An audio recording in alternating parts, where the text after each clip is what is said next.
This is CTV. Don't blink.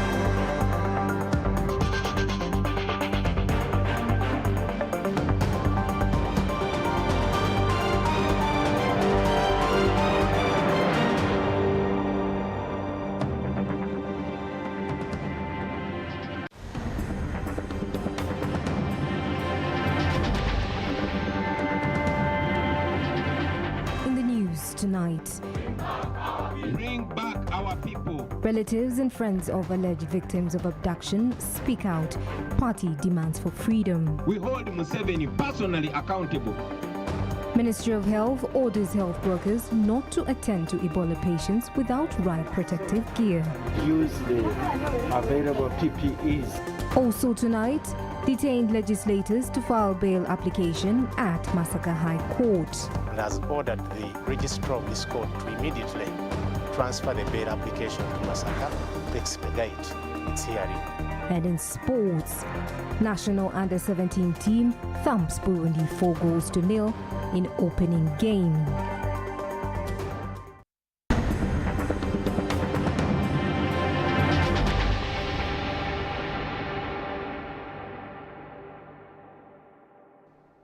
A very good evening to you. Thank you for joining us this evening. This is CTV's PM edition.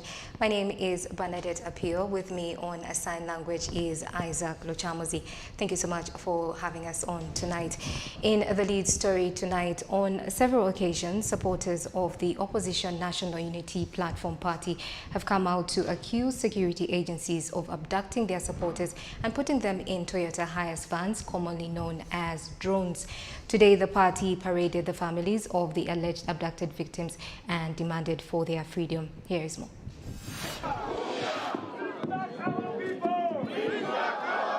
Today, leaders of the National Unity Platform paraded relatives of the alleged victims of illegal arrest and abductions by unknown security personnel.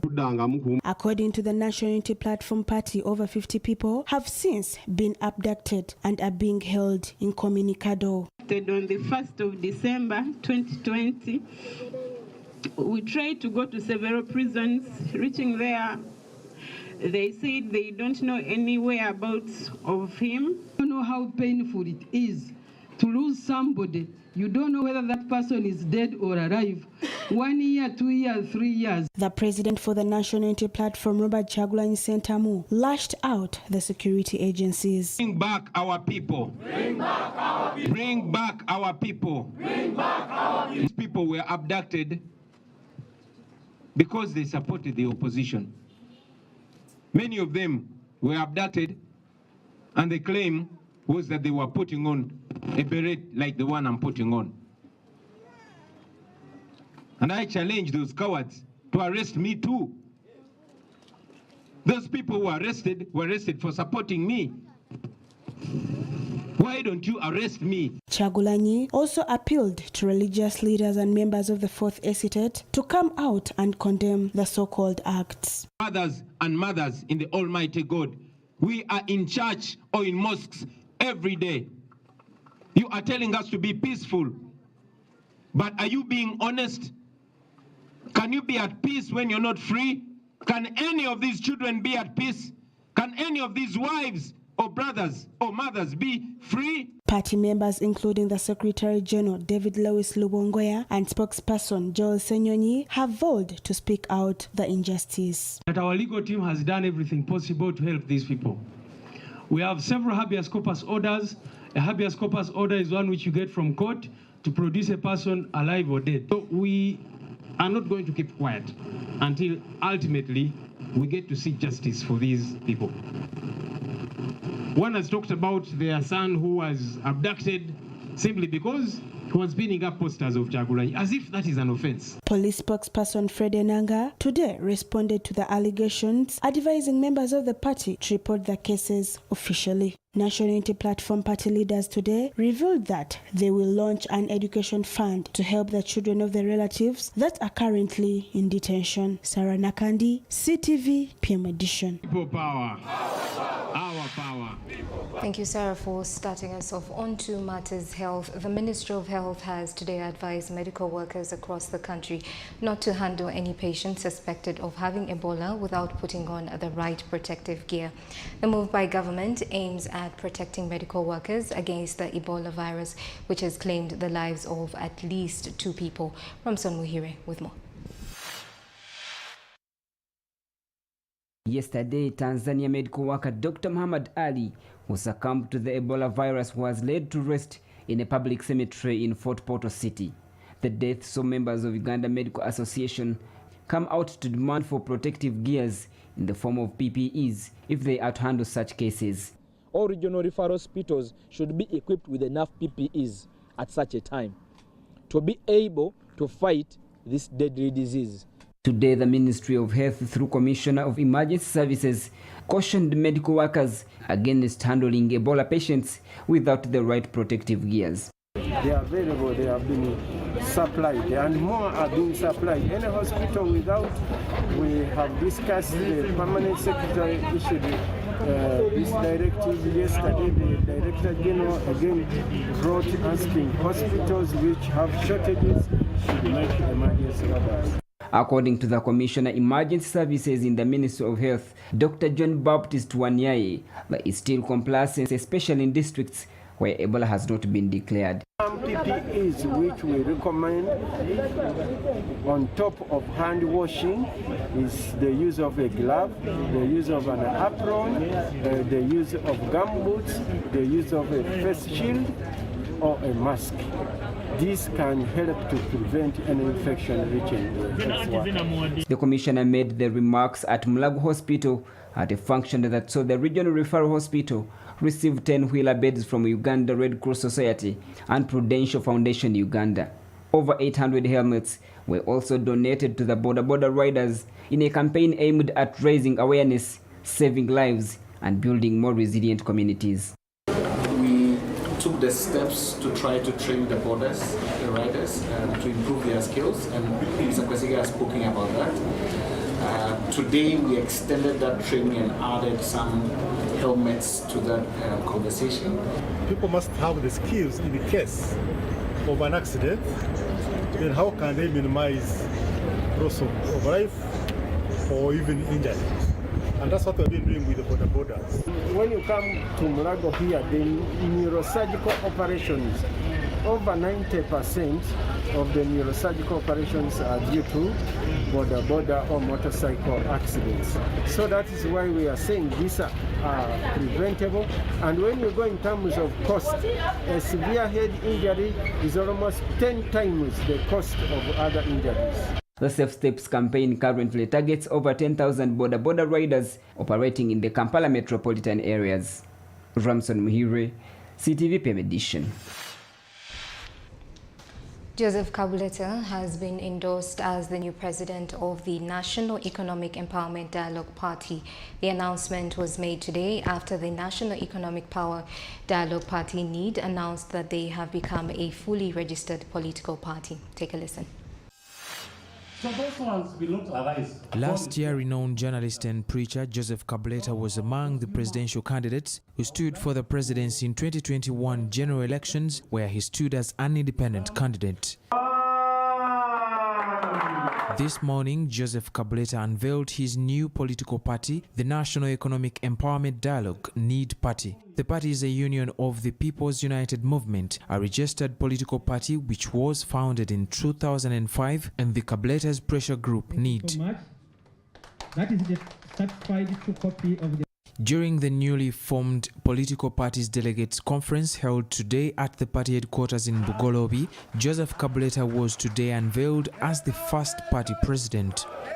We see that they have enough resources to make the people who dwell in those places have a decent life. I am absolutely confident of that. And I told people in some places where I went that my contract with Ugandans is in 2 years. 2 years. 2 years. Everybody will look and see that their wallet is getting bigger and bigger and bulgy.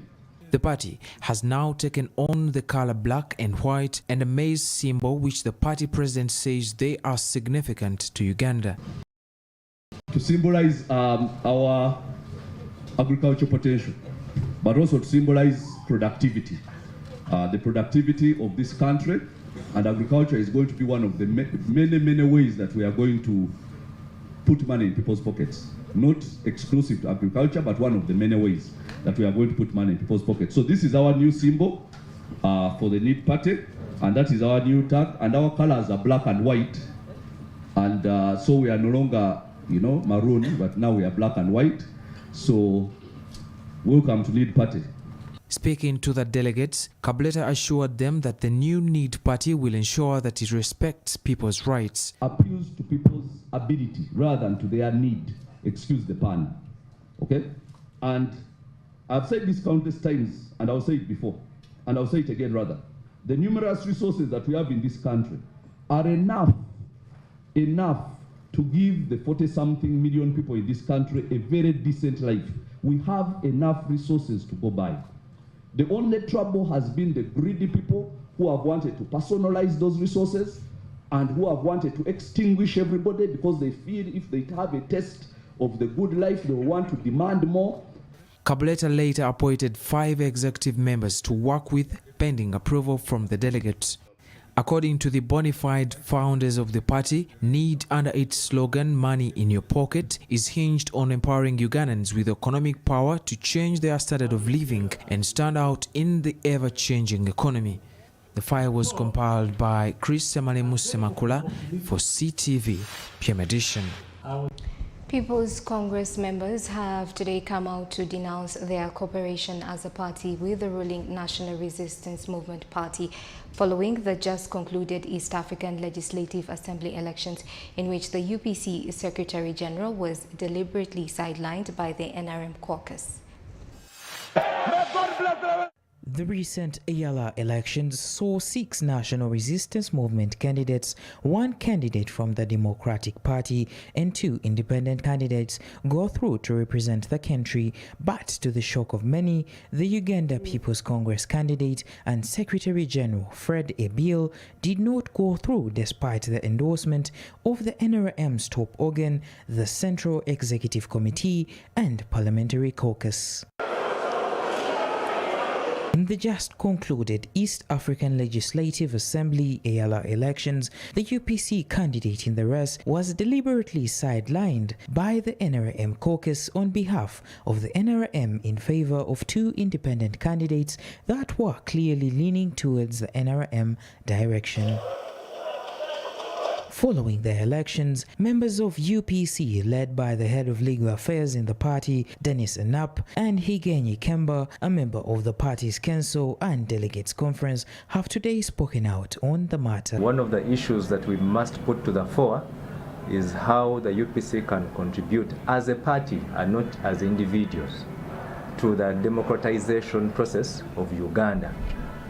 We are here to address you over a very serious matter that you have been asking us about. What is the relationship between UPC and the NRM?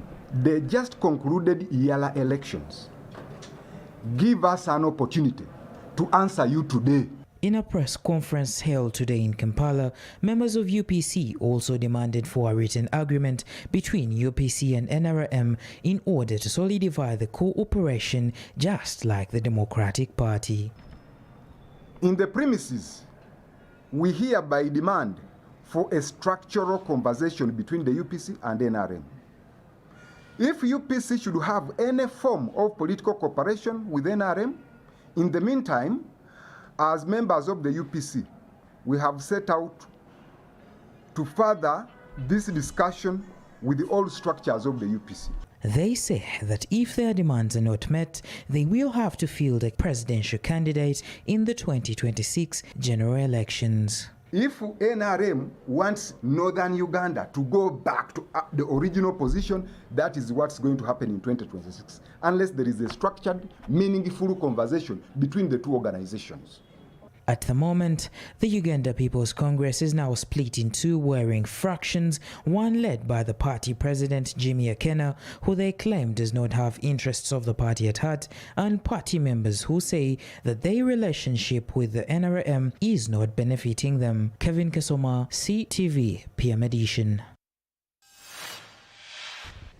Now, police are investigating circumstances under which the Member of Parliament for Aringa South in Yumbe District, Alioni Odria, punched their senior officer who was on duty at Parliament.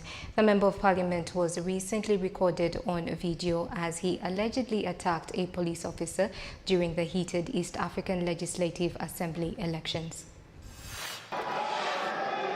The recently concluded East African Legislative Assembly elections were not short of dramatic and violent incidents as allegations of rigging emerged. On up to 7 minutes, starting. During the elections, Member of Parliament for Aringa South in Yumbe District, Alioni Odria, was recorded attacking a police officer and punching him on the premises of Parliament.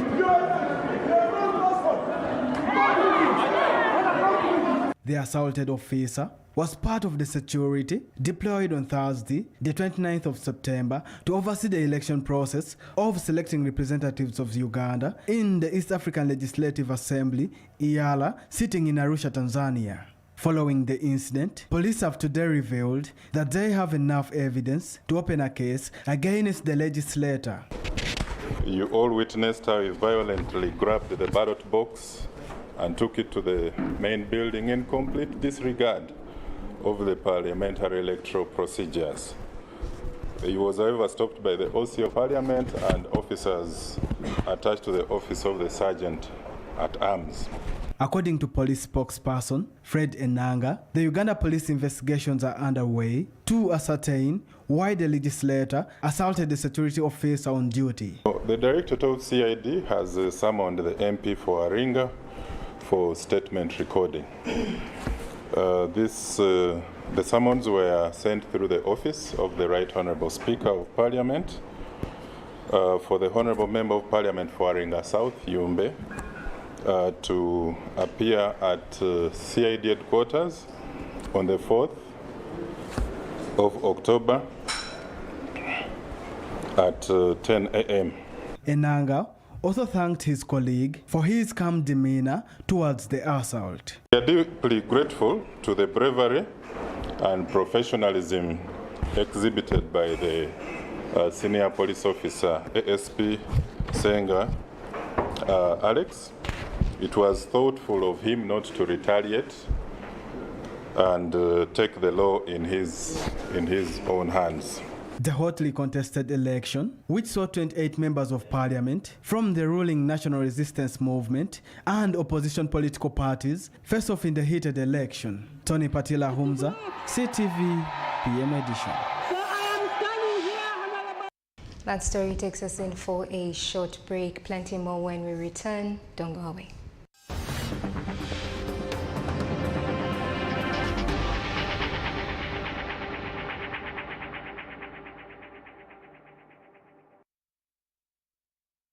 Do you love me? Very much. I'll catch you one day. Pants down. I want to spoil you. I want you to eat my money. She believes I'm in love with her guy. Nico? If I had to live everywhere I'm not loved, where would I end up?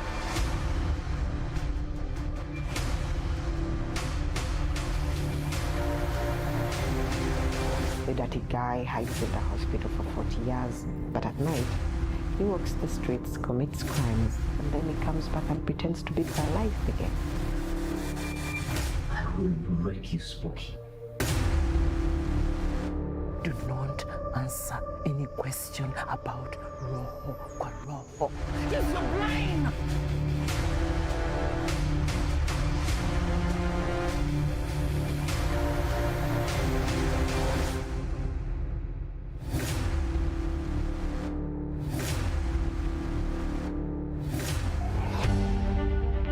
Now showing on CTV. Don't blink.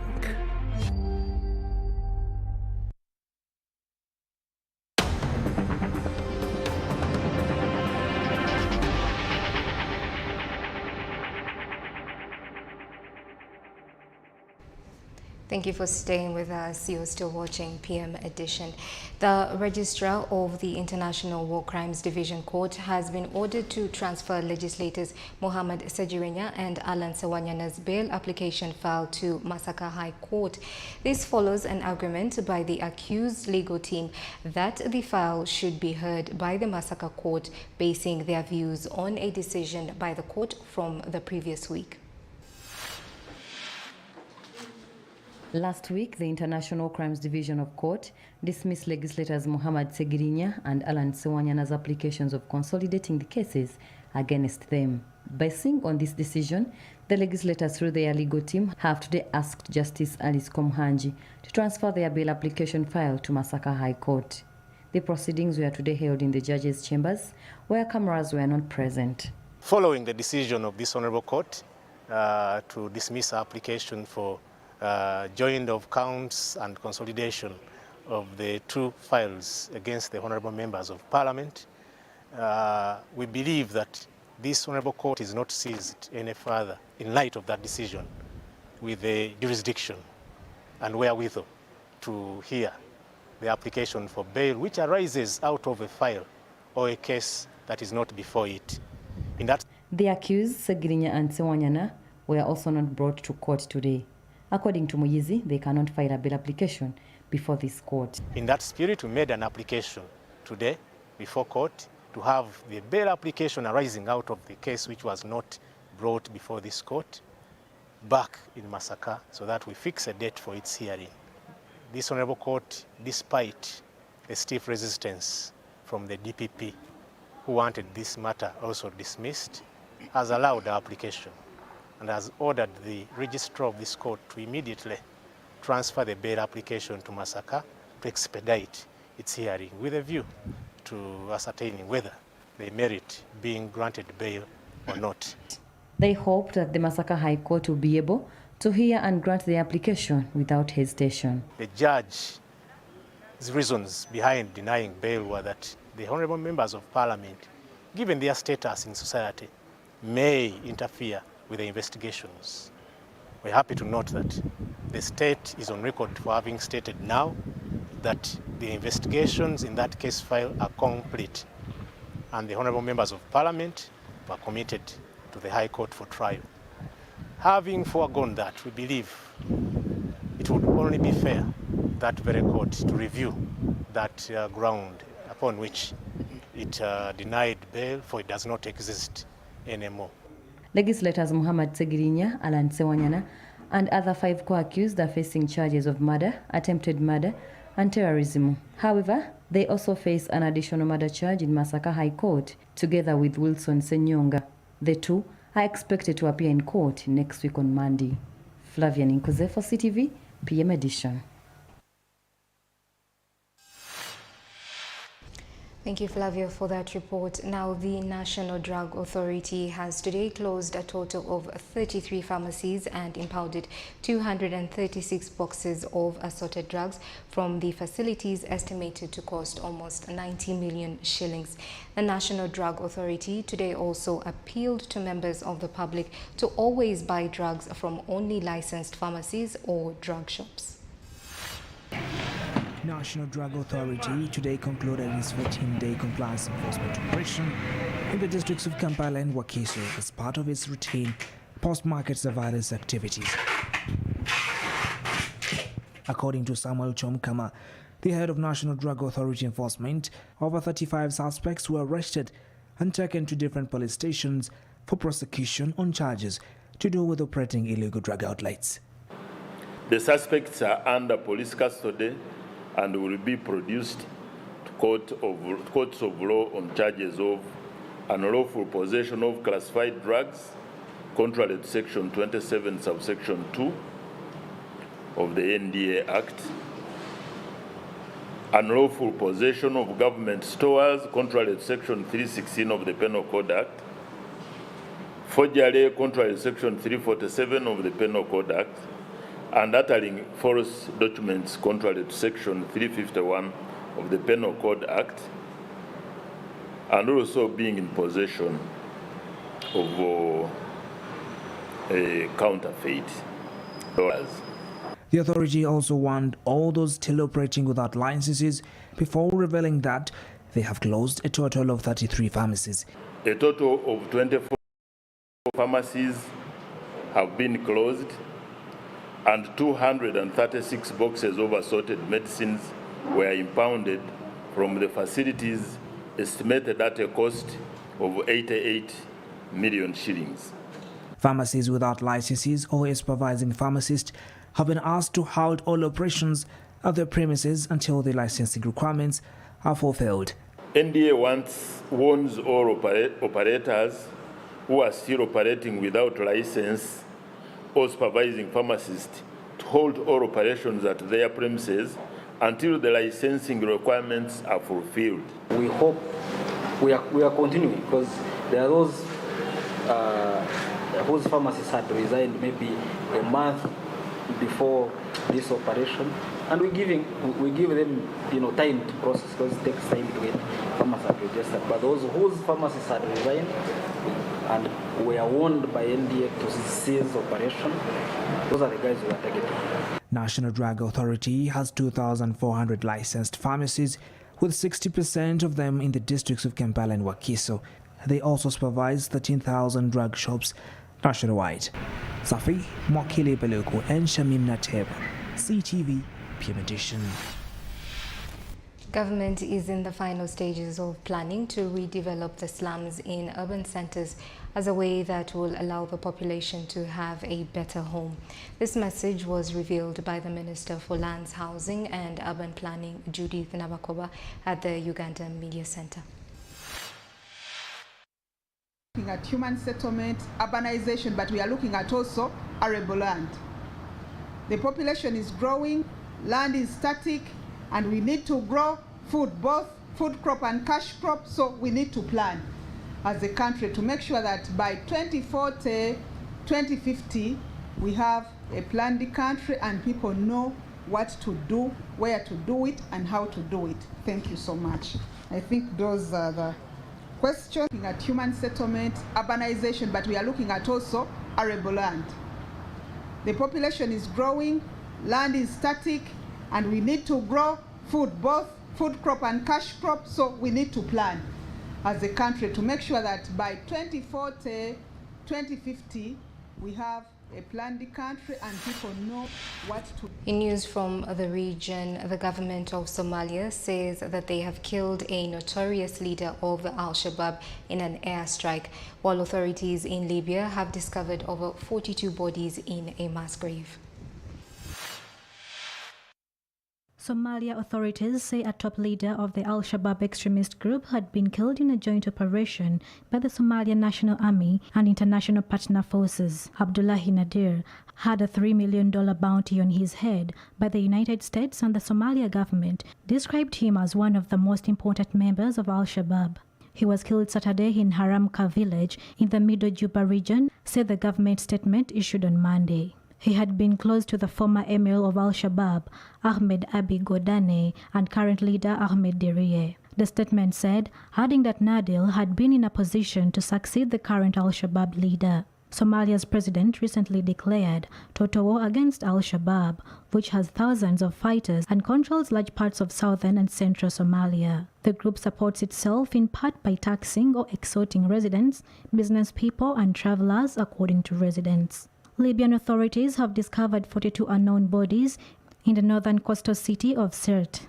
The General Authority for Research and Identification of Missing Persons said in a statement on Sunday that it received a notification from the office of the local prosecutor found in Ibn Khaldun School in the Jiza al-Bahria area. It said 42 unknown bodies were exhumed after 2 weeks of work in the school. The bodies were taken to a hospital to take samples from the bones and were buried later, the statement said. The radical jihadists had fearlessly defended the city for months using urban guerrilla tactics before being defeated by pro-government forces in late 2016. The bodies are believed to be belonging to people killed by the Daesh ISIS terrorist group, which seized the city for more than a year from August 2015 to December 2016. Discoveries of mass graves are common in war-torn Libya, especially in Tahuna city, a former stronghold for warlord Khalifa Haftar. Takes another short break. Stay with us. Sports is up next.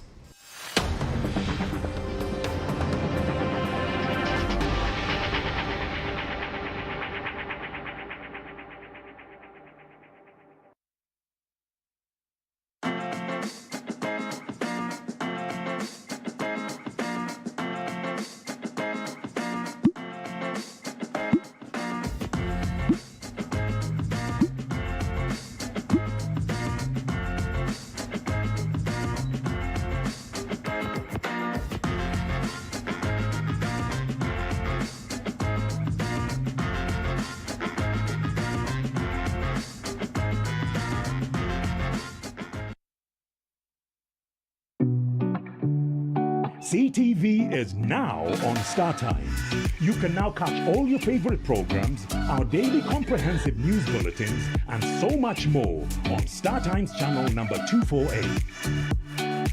Stay tuned for a world of endless possibilities. CTV, don't blink.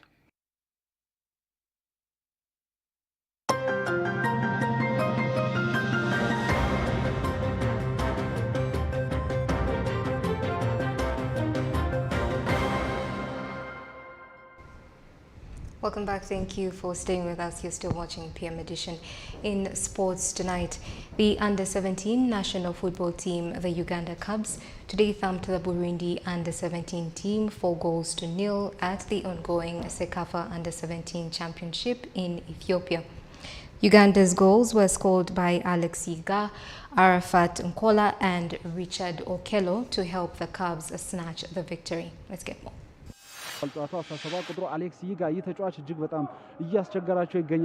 It was all joy and ululation as the Uganda under-17 national football team sailed through with victory in the opening game at the Sekafa under-17 regional qualifiers against Burundi at the Abebe Bikili Stadium in a quest to qualify for the next year Africa Cup of Nations. I think we are prepared for this tournament. We know what we want.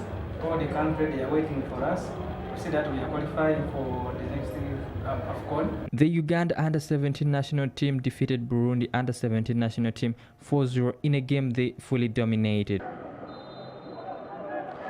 Alex Yiga was the first to appear on the Cubs score sheet after nailing a brace, while Arafat Nkola doubled the score and Richard Okello added the icing on the cake.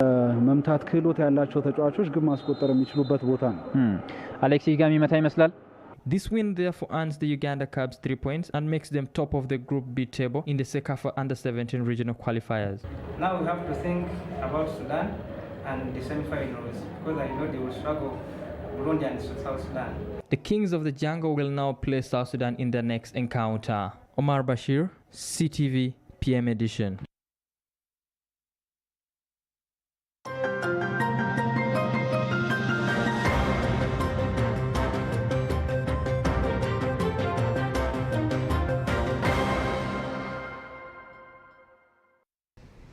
That story wraps up PM Edition tonight. Thank you so much for your company. Keep it CTV though. Plenty more interesting programming coming up your way.